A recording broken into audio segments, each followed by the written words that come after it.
ট্রেনে যাতায়াতের পথে দুজনকে প্রায়ই দেখতাম। ওরা যে প্রেমিক প্রেমিকা তা বুঝেছিলাম সেদিনই, ওদের কথাবার্তা শুনেই। ছেলেটি আর মেয়েটি পাশাপাশি বসে গল্প করছিল। ওদের অনতি দূরেই বসেছিলাম আমি। মেয়েটিকে বলতে শুনেছিলাম, তোমার কুঁড়ে ঘর থাকলে আমি ওতেই থাকবো, তোমার ভালোবাসা ছাড়া আমি আর কিছুই চাই না। এইটুকু কথাই আমার মনের মধ্যে গেঁথে গিয়েছিল। মনে মনে ভাবলাম, ছেলেটির সৌভাগ্য এমন একটা প্রেমিকা পেয়ে। প্রেমিকা হিসেবে মেয়েটি শুধু সুন্দরীই নয়, একেবারে অতি সাধারণ। তা না হলে এমন কথা বলে? আস্তে আস্তে ওরা আমার পরিচিত মুখ হয়ে গেল।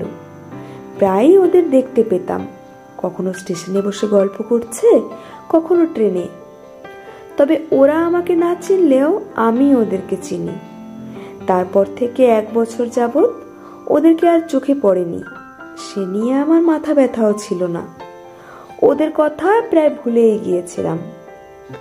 গতকাল সকালের ট্রেনে আমি স্কুলে যাচ্ছি। এই কদিন জোড়ায় জোড়ায় কপোতিদের চোখেও পড়েছে বেশ। খুব স্বাভাবিক সেটা। ভালোবাসার সপ্তাহ চলছে যে এখন। প্রতিদিন কিছু না কিছু ডে আছেই।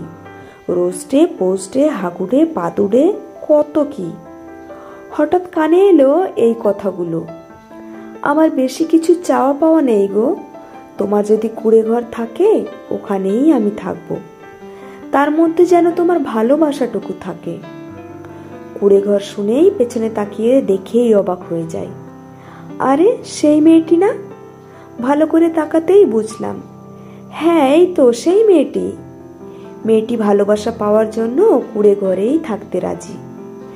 এমন কথা আরো একবার শুনে মনটা জুড়িয়ে গেল। ঘরের মালিককে আরো একবার ভালো করে দেখলাম।